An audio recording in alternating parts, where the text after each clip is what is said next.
Greetings, greetings, greetings. You are now tuned into the Vault. Trust Christian own nothing, control everything. Just want to thank you for tuning in live, listening to replay. Always appreciate everybody that tunes in live, listens in the replay. This is the Vault episode 641. Definitely thankful coming up to the close to the end of the calendar year for 2024. This is episode 641, Trustee Education Program System. And so definitely wanted to put a good value on the level of statement to this particular episode. So we know a bunch of trustees that are going to listen. And so we just want to go ahead and start out by going out with these episodes that we appreciate all the trustees for listening throughout the years and as well recent trustees. One of the things we really ask is that you like and you share this actually with other family members because we're going to go ahead and do this as we're going to teach for the trustees, your successors, and these are these episodes at this point moving forward. So let's just go ahead and move forward in that capacity, trustee education program system. And so it's one of those things, we were thinking about today when you're sitting in the board meeting at the end of the year and we're talking about putting an educational program in place for a trustee. A lot of people say, oh man, I'm studying trust Christian vote, I'm going to the private side, this, that, and the third. They saying all this stuff, ain't they? They saying all of this stuff. Oh, I'm trustee, I'm going private side, I'm studying every day, I don't know where to study, I don't know how to study, I don't even have a consistent regimen. Well, we're going to talk about it on this episode. Trustee education program system is where you put a system in place. It's for multiple generations. It can evolve, but as you all see, the public school system still has 12 grades. So if people want to evolve out of that system, they can. This is a system, and so the system says there's a program in place. The program looks like we have daily activities that we are to be doing, and so when it comes down to it, ladies and gentlemen, uh, this is one of those things where their trustee education program system has daily to-dos, and we're going to talk about some of those to-dos, and people can fill in the blanks and do what they do. But we're going to talk about some of the to-dos that we know is general of trustees in this particular sector when you're talking about families. And one of the things that we come in, and this is one of the things that you can evaluate yourself. A lot of families are not aware of how wealth is built, and it is about organizing thought, and it is about organizing minds in the same direction. And so, in turn, that means we're on the same page as far as the education that we're reading. So, a lot of the times, the first things we start out with is the education. What content do we have the premise or foundation from? And so, Think and Grow Rich is one of those educational platforms, ladies and gentlemen. Think and Grow Rich, written by Napoleon Hill, was one of those books that really talks about pretty much how the family estate is supposed to look. It's going to be private. It's going to be with the organized knowledge, specific knowledge. Family members are coming together, mastermind family members are coming together with the specific desires, burning desires. Families are coming together, utilizing their creative imagination for each other. So, Think and Grow Rich is one of those books that we know is immediately within pretty much your elite and your top families. Going to have Think and Grow Rich is one of the top books for the family estate. Of course, it could be a lot of other books. Some people say, oh, is it about riches? It's not just about riches. When we talk about Think and Grow Rich, it has a lot more in there than that. So, we encourage everybody to really take their time. There are many trustees that will take their time with that. That's something that you just got to digest before you go into the new year calendar here. Every year is something that we revisit. It's not a long read, but if you audio book it, you can digest it a lot faster. So trustees are required to read Think and Grow Rich in a Family Estate. So after Think and Grow Rich has been digested, we can have conversations about goals. We can have conversations about individual goals, contributions. Inside of Think and Grow Rich, we can evaluate ourselves as trustees. How well are we at executing at selling our services for the family estate? How well are we good at selling something or growing assets in the family estate? Those are things that we can judge. There's actually a quality assurance questionnaire inside of Think and Grow Rich. So once again, a good foundational book for the family estate. Once we pretty much move through that book as far as the findings and the details of Think and Grow Rich, We have our goals set. Our families are pretty much set on what we're supposed to do on a daily basis now, on a big general basis, excuse us. And from that point forward, we do have to come up with individual goals and goal sets, and so individual daily to dos. And so, what happens is a lot of times a lot of people don't set up what's called non-negotiables, and so non-negotiables look like things that won't, nothing else will get in front of this. Did you hear that? Nothing will get in front of this.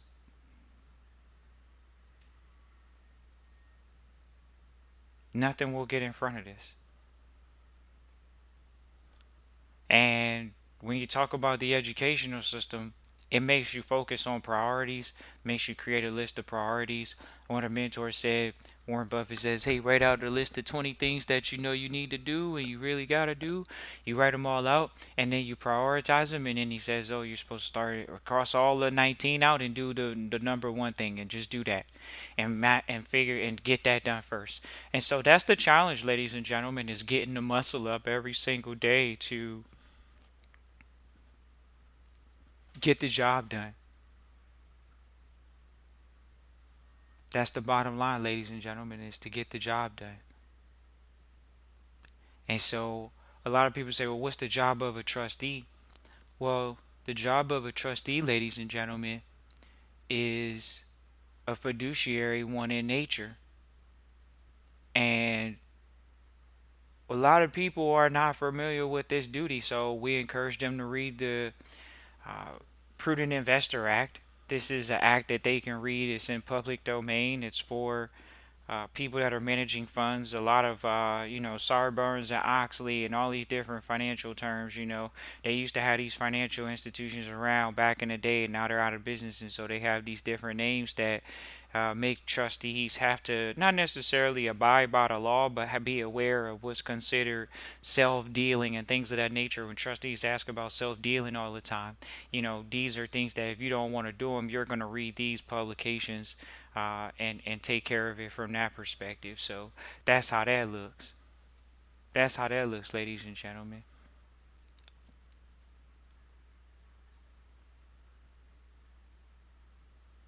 That's how that looks. Being a trustee means you have your daily to-do list. Why? Because some people say, "Oh, I got a job, trust Christian in the vault."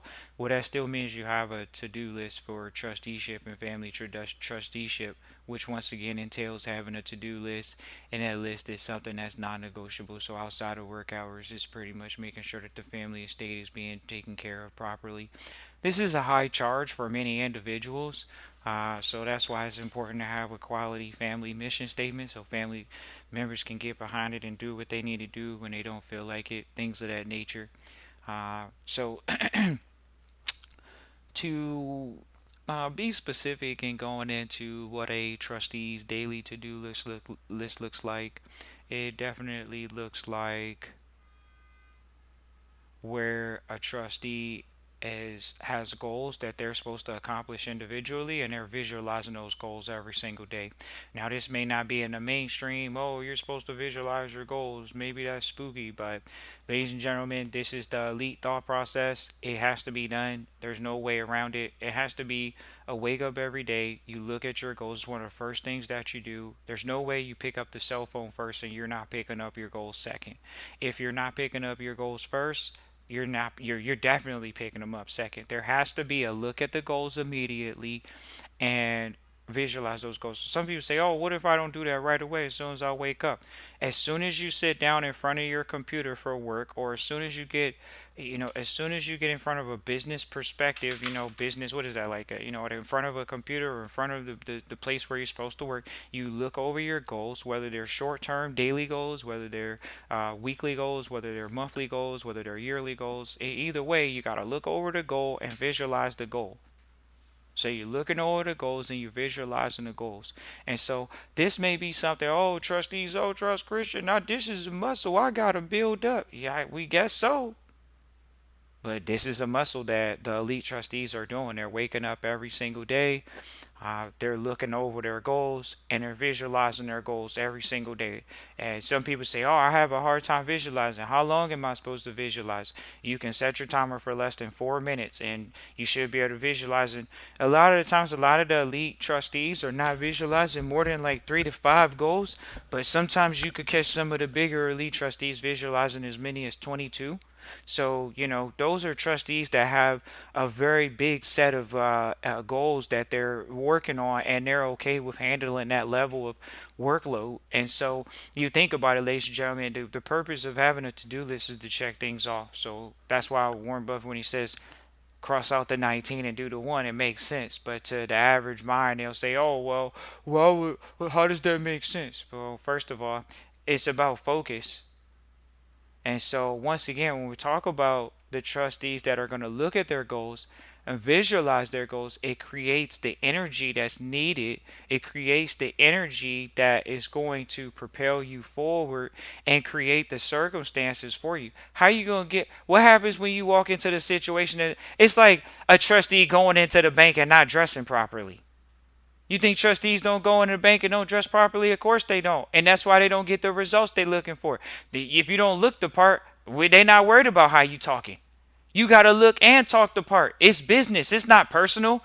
You're not going to your friend's house when you go to the bank. You go into the bank. It's a financial institution. And you're a fiduciary. So are you dressing like the fiduciaries that you're engaging with? Are you dressing like the fiduciaries that you're engaging with? Those are the things that you put in place for the education system. Oh, we got to make sure the trustees know how to dress properly. Why? Because there's a uniform in trusteeship. You don't want the trustees to think they're not doing business. It's business. It's not personal. They gave up that right. If you don't want to be a trustee, then you know what you're going to be, a beneficiary. So when trustees come and say, "Oh, well, my children are going to be beneficiaries," it's not about your children being beneficiary. Do you want to be a beneficiary? Thought you wanted to be a trustee. Which one you want to be? You gave up the right to be a beneficiary. That's the right you give up. Okay, who needs to be the beneficiary when you're in control? Trustee education program system. It has a trustee have the mindset of trust Christian. Oh, not to control everything, always, through and through. You don't even want to own the shirt on your back. The elite don't want to own the shirt on their back. Think about it. 98% of the population says you're supposed to own something. 2% of the population says, "Oh yeah, we're just gonna make everybody think that you guys should own something. We're not owning anything, but we're controlling everything." And that's how this works. Why? Because there is a illusion. There's a false perception of reality. How can you own something? Sure, you can manage it. That's why they call them asset managers. That's why they call them assets under management. The elite are very clear on what assets under management are. We're very clear about that. So once again, wake up every day. We visualize our goals. We look at our goals. We visualize our goals. Sometimes some people might say that, "Oh, trust Christian. Should I do it more than once a day?" You might. You're definitely supposed to do it before you go to bed at night. The lead trustees are looking over their goals before they go to bed at night. They're visualizing their goals before they go to bed at night. This is a hard reality for people to face because now they know they got to be consistent. Because when they start seeing success, sometimes they get back on the glory wagon and they fall off. "Oh man, I started seeing results, trust Christian in the vault, so I fell off the glory wagon of working on myself." When everybody say they're working on themselves, the trustee education program system makes you work on yourself. It's not personal development, it's trustee education program system. You got to be programmed. We got to reprogram ourselves. If you went through public school, then you know you got to reprogram yourself. And this is like lifting a weight. But if you keep lifting the weight, you might get to be able to lift the weight. So it's the trustee education program. That's the hard part. People say, "Oh man, trust Christian involved. What's the hardest part of trusteeship?" It's actually taking the time to purchase the education and learn. Are you purchasing the education? That's why we go to the conferences. Are you purchasing the education? Are you purchasing the recordings? Are you purchasing the training? "Oh man, trust Christian, how much does the training cost?" They want to learn, right? They want to learn for free. They think we live in an internet age for free. You think the elite is giving out the information for free? For what? They don't even want people in the circle. This is real. If you don't come to the table with money, they don't want you in the circle. That's how this works. It's like, really, trust Christian vote? Yeah, because when you're in the elite environments, we pretty much know your mindset, especially towards money. A lot of people, they make money, and we know how hardworking you are. We know how dedicated you are to what you're doing. We understand that you understand how money is. Um, Hard work, dedication. People understand that when you're able to employ people and scale out businesses, you're able to take certain levels of responsibility. So there's a level of mutual respect amongst each other. People have a respect for, okay, you obviously did something on your own, so clearly it's respect. So, uh, especially if you talk the right way, if you have the right mindset as far as conversation piece, you can go pretty far in wealth environments, because it's all about the conversation. It's not about how you look. Sometimes, some people could say, "Oh, it's about how you look." Yeah, you could look a little frumpy, but at the same time, if you're able to have good conversations, to be able to sell, obviously, and network, and have good quality, whether it's deals. What people say, you gotta be articulate about your deal. We were in a room with investors, and they were talking recently of, they want you to articulate your deal. They want your deal to be. Some investors, they do want, double digit returns. They want high teens returns. So sure, it's not realistic in the public markets, but very realistic in the private markets. And so, yeah, those are some of the things that you're hearing. But once again, the education, you're waking up every day, you're visualizing the goals that you got to accomplish every single day. This is not an easy task for some. Why? Because it's a hard task for many, because they ain't doing it. That's why. Are you? We're challenging people for sure, because this is the make or breaker, where you start using your conscious mind and your unconscious mind, and you start using your right hemisphere and your left hemisphere, and you're actually creating your vision. And so, once again, trustees, if we're going into a situation where you got to reprogram yourself, of course you got to have goals, and you got to have. It's almost like you got to have unreasonable goals. You got to have goals that are huge, that are going to make you move. Goals that are big for the family estate. One of the next books you should read in the family estate going into the new year is The Magic of Thinking Big. You got to read The Magic of Thinking Big by David Schwartz. Why? Because if you're not thinking big, there's no need to build the family estate. The family estate is supposed to last 3 generations. Think about it. You were birthed into the earth, and you had to start from zero, if you did. So if you started from zero, you know what it's like to bring somebody in and start from zero. So if you're not trying to bring somebody in from starting from zero, then you're looking to give them something. That means you're going to train them into managing it properly, so they can be a proper steward of it. And that means it's thinking for the team, it's thinking for generations to come, it's thinking outside of yourself, it's thinking beyond yourself. And that right there is definitely expansive thinking. You think about talking about, oh, I'm thinking about, 3, 4 generations out, 6 generations out, 8 generations out. I mean, we were actually looking at an institution. This institution's been around since 1700s. Like, what kind of noise is that? 1700s. That sounds unreal. Like, how are you still around? And it's just, they're still around. 1700s. Like, wow, that's a long time to still whatever you're doing. But these are from older countries, and that's beside the point. The point is you can put the same system in place, and so have the same system in place. And so that means having a trustee education program system. It is being very rigid on the education. The magic of thinking big, thinking grow rich. And you visualize the goals. A lot of those things will take care of itself. A lot of people want the magic pill. Maybe they won't read those books. Maybe the serious trustees will endeavor. Maybe they'll slightly partake.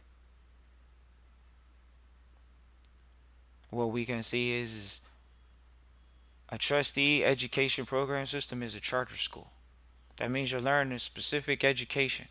In this particular case, it's learning how to be a fiduciary, and one that is operating successfully.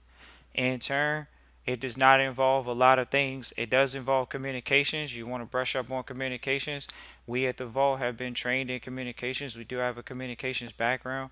That's something that you want to brush up on. Learning how to speak in front of people. If you're going to be doing conversating in front of people, especially bankers or financial institutions, you want to brush up on your communication skills. And the next thing that we always tell our trustees, and we work with our trustees, is that uh, leadership is something that is very, very important, meaning that you can get things done and others around you get things done because you get things done. They get those things done and they're doing things because you're initiating things. They're doing things because you tell them to do things. They're doing things because you're asking them to do things. That is the call of a leader. And so, that, ladies and gentlemen, you understand what leaders are, you understand what followers are, and we have to make a decision. As a trustee, we have to be a leader. You are a leader of the family estate. You are not a follower. A follower would be a beneficiary. A follower would be somebody that the family estate hires out to do something. It is not a leader of the family estate. So when we talk about leading the family estate, yes, it does require somebody to actually step up and be a leader. And so, yes, that means they are taking leadership. That means they are delegating things out now, delegating roles. There is a family estate secretary in family meetings. In our education program, we make sure we have a quorum. We have a odd number so people can't get voted or it's a deadlock on the vote. We don't want deadlocks on vote. We want votes to be solved. And sometimes you see that in married couples where, they have to, it's just those two.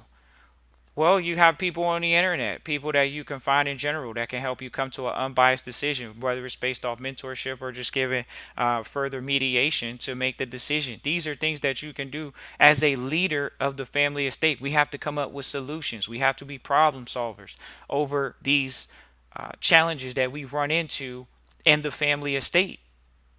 There are challenges that we're going to run into in the family estate. And what are those family estate challenges going to be? Could be varying of things, as they say. What are the varying of things? Uh, Once again, as a leader, we're going to run into problems. And we just need to be prepared that we're in solution mode. It could be varying of things. We have to learn varying of things because you're a fiduciary. You're very general. And that's the thing. Some of you all may say, I'm not a general specialist. Well, then you're going to find people to strengthen your weaknesses. That's what the mark of a great leader does. A mark of a great leader finds actually people to strengthen their weaknesses. So all tide, what they say, all rising tide raises all ships. You know the lines.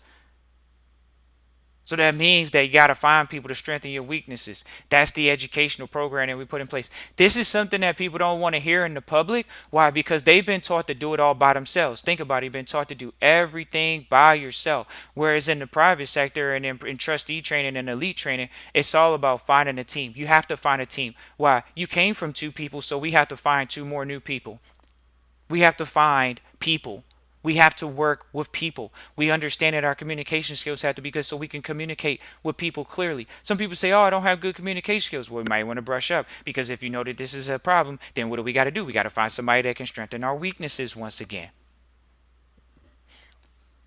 Trustee education program. These are the basics, honestly. We keep it real basic.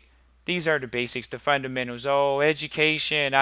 What education do I need? I need a communications education. You're right. You actually need a communications education to know how to write contracts, read contracts, to be completely English literate. Then we move into what? Some people say, oh, I need to move into these other fields. Sure, we got trustees that have gone back to law school. We got trustees that have completed law school. We got trustees that are in law school, in the trustee training right now. What difference does it make? People who talk about lawyers all the time. What do they call them? Attorneys, whatever you want to call them. They talk about them all the time. We like to keep them close.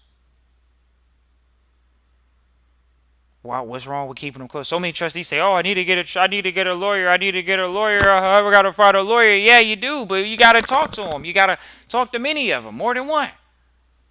Talk to them. How many trustees are having business conversations with lawyers on a regular basis? Or are they lollygagging or watching TV?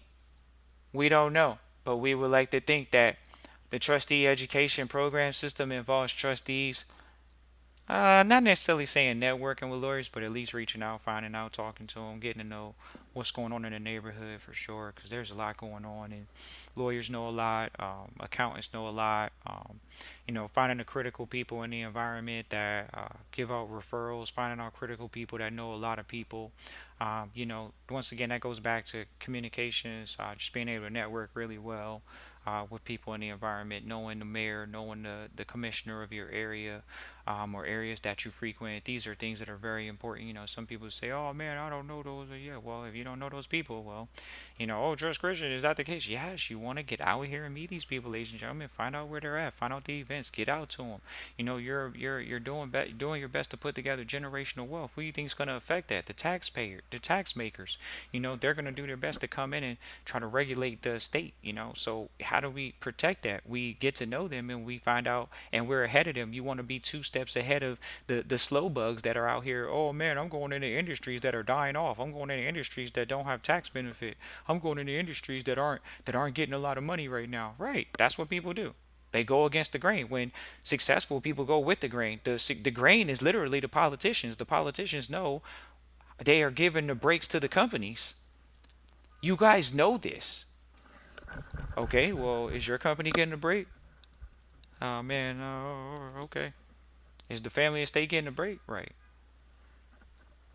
So these are some of the things we will be talking about. We'll be talking about goals for sure, 25 years out if we can. If not, we want to talk out a minimum of 10 years. Most people don't want to think out past 10. If you can't think out 10, we thinking out 5. If we can't think out 5, we thinking out 3. If we can't think out 3, we thinking out over the next 12 months. If we can't think out over the next 12 months, we thinking out 6 months. If we can't think out 6, we thinking out 3. If we can't think out 3, thinking about, hey, what can we do in the next 30 days?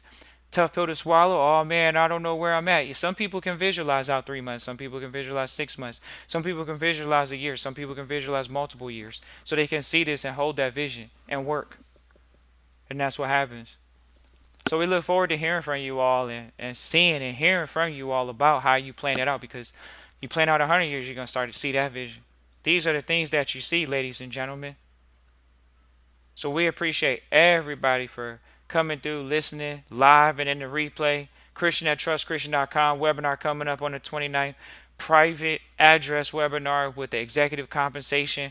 Look forward to hearing from you all. We're going to have a special guest speaker. It is someone that deals with once again, dealing with the executive compensation. Look forward to going over that with you all. 5 p.m. It's going to last about 2 to 3 hours, no longer than 3.